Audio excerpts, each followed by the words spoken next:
Varicose seal అనేది ఏంటి, దానివల్ల మనకి మేల్ ఫర్టిలిటీ మీద ఎలాంటి ప్రభావం పడవచ్చు అనేది తెలుసుకుందాం.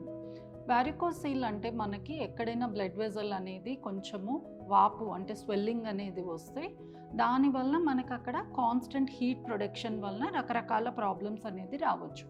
ఇప్పుడు మేల్స్లో కానీ ఒకవేళ వారికోస్ సీల్ ఉంది అంటే మనకి అది టెస్టిస్లో ఉన్నప్పుడు దాని కాన్స్టెంట్ హీట్ వలన స్పర్మ్ ప్రొడక్షన్ కానీ స్పర్మ్ మొటిలిటీ కానీ తగ్గే అవకాశాలు ఉంటాయి.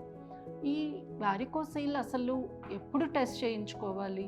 సో రొటీన్గా మనము సెమెన్ అనాలిసిస్ చేసినప్పుడు ఒకవేళ కౌంట్లో కానీ మూమెంట్లో కానీ మార్ఫాలజీలో కానీ చాలా సివియర్ ప్రాబ్లం కనబడినప్పుడు ఇది ఒక next level of investigation. So ఎందువలన కౌంట్ మూమెంట్ తగ్గింటది అని తెలుసుకోవడానికి స్క్రోటల్ డాప్లర్ అనే ఒక టెస్ట్ని, అంటే ఇది ఒక టైప్ ఆఫ్ అల్ట్రాసౌండ్ అడ్వైస్ చేస్తాం అన్నమాట.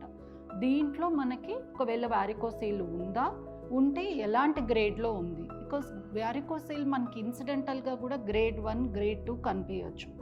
దీనివల్ల మనకి స్పర్మ్ పారామీటర్స్ అఫెక్ట్ అవుతాయని చెప్పలేము.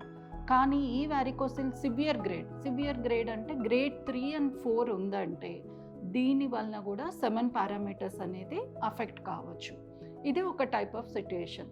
అదే కాకుండా కొందరిలో వైఫ్కి రిపీటెడ్గా అబార్షన్స్ అవుతున్నప్పుడు కూడా మనకి ఈ వారికోసీల్ కారణం కావచ్చు. అది ఎలా అంటే వారికోసీల్ కానీ సివియర్ గ్రేడ్లో ఉంది అంటే స్పర్మ్లో డిఎన్ఏ ఫ్రాగ్మెంటేషన్ అనేది పెరుగుతుంది అన్నమాట. ఇలాంటి డిఎన్ఏ ఫ్రాగ్మెంటేషన్ చితుకుదల ఉన్న స్పర్మ్ కానీ ఒకవేళ ఎగ్ని ఫర్టిలైజ్ చేస్తే ప్రెగ్నెన్సీ అనేది వీక్గా ఫామ్ కావడము, 3వ నెల నిండక ముందే అబార్షన్ కావడము, ఇలాంటి రకరకాల ప్రాబ్లమ్స్ చూస్తామన్నమాట. కాబట్టి ఈ మధ్య రొటీన్గా ఎవరికైతే రిపీటెడ్గా అబార్షన్స్ అవుతున్నాయో వాళ్ళ హస్బెండ్కి మనం ఈ సెమెన్ డిఎఫ్ఐ టెస్టు, స్క్రోటల్ డాప్లరు అనేది రొటీన్గా చేపిస్తున్నాము. ఒకవేళ ఈ వారికోసీల్ కానీ సివియర్ గ్రేడ్లో ఉండి దీనివల్ల మనకి సెమెన్ పారామీటర్స్ అనేది అఫెక్ట్ అయితే దీని గురించి సర్జరీ చేయించుకోవడమే బెస్ట్ ఆప్షన్. వారికోసీల్ సర్జరీ చేసిన తర్వాత యూజువల్గా ఫస్ట్ 3 నెలలు మనము టెస్ట్ అనేది రిపీట్ చేయకూడదు.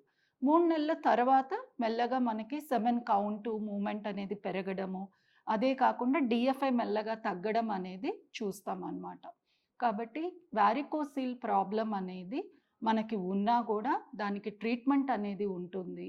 అండ్ ఆ ట్రీట్మెంట్ ఇచ్చిన తర్వాత హెల్తీ ప్రెగ్నెన్సీ ఛాన్సెస్ ఎంతో ఉంటాయన్నమాట.